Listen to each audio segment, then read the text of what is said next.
choose to spend our time volunteering because we have a core service requirement or because we have an innate desire to serve others. Some of us choose to spend our leisure time participating in one of the 320 plus clubs and organizations on campus. But whatever your passion, you will find today's guests very informative. In the studio, I have Joanna Prado-Lazarano, a graduate assistant for volunteer programs. I also have Sarah Coney, a graduate assistant from clubs and organizations. Hi, welcome guys. Hi, it's nice to see you. I'm going to start with you first. Where are the volunteer programs located? We actually are now located at the Titan Student Union's second floor in 247, so we're right upstairs with all the other student life programs as well. Okay, and what do you guys do there? So at volunteer programs, what we do is we do a lot of volunteering opportunities for students. We have a lot of, like you said, students sometimes need to fulfill their practicum hours, so they can come through our office to do that, as well as internship opportunities. So we do have 3 different types of volunteers in our office, but we mainly do serve volunteering students that are really passionate about giving back to the community. But that's mostly what our office focuses on. And are there requirements to volunteer? No, not necessarily. It's just a matter of how much time you are willing to give to us, as well as there are some projects that do require certain hours or certain commitments, but a majority of it is come and go as you please, and it's really dependent on how much time are you willing to give up, as I mentioned earlier. And what are some of the programs that the volunteers address? We have 8 different projects right now. We work primarily with different population of students as well as senior citizens. Currently, we have 2-3 projects that focus on children. Some of them varies because we do work with children that have been removed from their homes, so we do have a lot of confidentiality when it comes to that aspect. And then we do, like I mentioned, work with senior citizens right across the street. And other than that, we do have a hunger and homeless awareness project that focuses solely on the campus and kind of raising awareness of what it is to be hungry and what it is to be homeless, and kind of providing the resources to the students as well.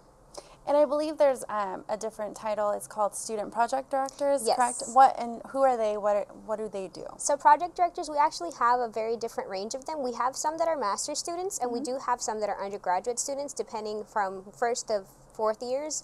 And what they do are pretty much, they take the lead on these projects because we're only 2 people in the office, so it's very hard for us to kind of staff and oversee every single project. Yeah. So they do a lot of the lead projects, and they develop these skills so that once they leave our office, they're more equipped to enter the job market or even attend graduate programs, but it looks really good on their resume as well. So our project directors are pretty much our student leaders and our liaisons between us, the volunteer site, and the on-site supervisor. And what are some of the requirements on becoming a director? There are no clear requirements per se. It's more so if you're passionate about the specific project, because what we would like to see is that the student is very passionate and they'd like to advocate what the project is. So a lot of our students are advocates for their specific projects. So for example, we have Project Buddies, which focuses on helping students that are physically disabled, and our project directors are advocating for that project because that's a passion they have. So I guess in a sense there's no requirements, just submit a resume to our office and we take a look at it, we interview you, and then from there we work with you. So it sounds like they really do pick students that are passionate about what they're doing though. What about Titans a Day in Action, correct me on how to say Titan it. in Action, a Day of Service. That is one of our biggest projects we're launching this year. It's the first time we do it. And pretty much it's just promoting volunteerism for the entire community. And we're trying to promote and show that it's not just students that can volunteer, but also faculty and alumni. So we're asking everyone on campus to do 2 hours of service, whether it be near their home or maybe on campus, but it's just something to show that Titans really do have pride in giving back to the community. So that's something that I'm currently right now working on, so it's going to take up some time, but it will definitely be ready by November 15th. Is there any one particular big event that they're going to put on through that? Right now I do have a couple of sites that we have established, and I'm actually currently in the matching process, so I'm asking volunteers, where do you see yourself working at? But well, the biggest one right now, the College of Education is going to put on an education fair, so that's a big one that's going to be happening that day. But there's no set project assigned to any specific person unless they really, really want to do one or if they want to have one on their own. But it's scheduled, like I said, Saturday, November 15th from 6 a.m. to 6 p.m., so anytime in between, anytime the Titan can provide those services. Oh, that sounds cool. And it's different from the Students ACT, right? Yes, What is Students that Act. one? So they are actually a set of students that put on the Social Justice Summit, which is now scheduled for February. And what they are, they're advocates as well. They're advocating for different causes that they believe in, and what they're trying to work together to do is to advocate all their issues that day. So you're going to see the big conference in February. It's open to the entire campus, and what they're going to be doing is we're going to be seeing different workshops, different keynote speakers, just talking about what we have issues with, and hopefully you all can attend as well. But that's what their main project is. And there is a big emphasis on homelessness and hunger, and there's in fact a project, I think you guys call it Hunger and Homelessness, correct? Yes. What is that? What do you guys do? So Hunger Coalition is putting on Hunger and Homeless Awareness Week, which is scheduled for November 17th through the 22nd. And what they're going to be doing is they're going to be putting on projects throughout the week that to kind of just advocate for what it is to be homeless and to be hungry. They're going to be putting on special projects right in front of the Titans Center. Okay. And what I guess the main purpose of it is, like I said, it's more so to provide our Titans with resources so that they can go out and give resources to other students as well, because we honestly never know who is homeless and who is hungry just based off of them coming to school. But it is a big issue. It is. And you did briefly touch on the Social Justice Summit. Could you explain a little bit more in detail about that? What is it exactly? So it's a one-day conference. You attend from the morning. We are not sure how many workshops we'll be having yet, because once again, it's the Students Act who will determine how many workshops we have, what time we end, what time we want to start, and how many presenters we get. But aside from that, it is a one-day conference. You'll be attending it, you get free lunch, you get to interact with students, but it's really a space for you to advocate what you believe in. And we're hoping to have people come in and just leave. I mean, it's okay to leave angry, because that's at least an emotion that you're feeling from the conference and a reaction that you would get. So that's something that they're currently working on right now. Well, and I feel like you would only feel like that if you're passionate about what you're doing. So it may actually not be a bad emotion to be showing. Exactly.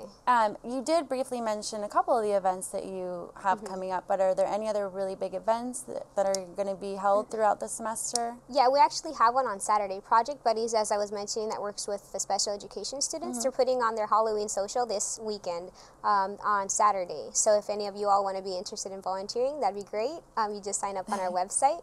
But and then actually the day of Halloween, I'll actually be a part of this. I'm going to be helping with Trick or Treat for canned goods. So we're going to be going door to door asking families to donate canned goods so that we can send those out the next day. And I've heard about the 3 pillars of servant leadership, correct? Yes. What is that? So pretty much our office likes to emphasize these 3 pillars. The first one is volunteerism, which is, once again, we're saying that there's different kinds of forms of volunteering. It's not necessarily just you going out into the community, but it's also kind of you advocating for yourself, which leads into the second pillar, which is advocacy and activism. So we like to promote that in our office. We really are very intentional with the projects that we do. And like I said, students are very passionate about what it is, and if they're not passionate about it, they'll at least understand our sense of urgency when it comes to that. And the last one is knowledge and application of skill. So what we hope that people gain through our projects is that they'll get those skills so that they can apply them to like future jobs or graduate programs, because we feel that the skills that they learn are applicable once they leave as well. And I think that's a great point. Do you think students that get involved in this program, do you see it helping them in their future careers or in their future paths? I feel that it does, because like I said, a project director is a lead when it comes to projects. So they're already formulating their own activities, working with volunteers. They're also working with an on-site supervisor. So they have 3 different forms of working and networking. And I think that those are skills that can be applied to any other thing that they're passionate about. And like I said, passion is something that drives someone to do something, and that's definitely seen in our office. So I feel that a lot of the skills are very applicable to any discipline. Absolutely. And for students looking to get more involved, is there a site where they can visit, or where do they go? Who can they contact? So they can definitely email us at volunteer@fullerton.edu, or we do have our management site, which is http://apps.fullerton.edu/volunteer. And pretty much they can always just search volunteer programs and the site will pop up, but what they have to do is just register on there, sign all the liability forms, which is just a click, not literally signing. And then once they do that, it'll pop up with a huge calendar with all of our events requirements for the semester, and it depends. They can volunteer for as many as they'd like, for as many hours as they would like as well. But it's always like dependent on which ones they're most interested in as well. And how about alternative spring break? I've heard that term. What is that? You get two spring breaks? Oh, I wish. No. But alternative spring break, it's an opportunity to have students actually go out and do something other than just going out to party, which is what it's associated with. We're actually right now trying to partner up with the President's Scholars as well as Housing, which they're tentatively trying to launch that for the spring. We're not sure if it'll follow through, but that's something that they've put up on their calendar. And what it is that they're going to go out and do service instead of going out and just giving service to themselves, if that's what we would call it. But yeah, it's just another way of you giving back to the community instead of just being at home or not doing anything. It's just another option for students to kind of partake in. Is there anything that students can do to kind of enhance the program or make it more well-known, you would say? I feel that just by even saying it, writing letters to the departments, just showing that they're interested in it may more likely show the urgency that they really want to do something like this. So I feel like just voicing your opinion, and we all know that like once you voice your opinions, that's when things start to take action. So I feel that that's probably the best way about going things. Kind of for that student who's maybe looking to get involved but hasn't walked in yet, is there any advice that you would give to them? Maybe they're on the fence thinking about getting more involved in this program. Well, all I would say is that if you're passionate about something, and even if our office isn't offering it, we're always willing to work with you to make sure that it does happen. We work with a lot of the peer mentors on campus that do projects. So like I said, if maybe you're on the fence because you don't see what you like there, then just let us know, because we're always willing to open doors just to make things happen for you all. Yeah, sounds great. Sounds like there's a lot of passion behind the Definitely. program. All right, well, that's great. I will have to check you guys out. Thank you, Joanna. Now, if you choose not to spend your time volunteering, maybe you will enjoy joining one of the 320 clubs on campus. My next guest is Sarah Coney from Campus Activities, Clubs and Organizations. Welcome, Sarah. How are you? Good, how are you? I'm going to start with the same question I asked Joanna. Where are your services located? So our services are actually located in the same office. So that's the Titan Student Union, room 247. And what do you guys do? What are you responsible for? So I'm responsible for overseeing the 320 plus clubs and organizations on campus.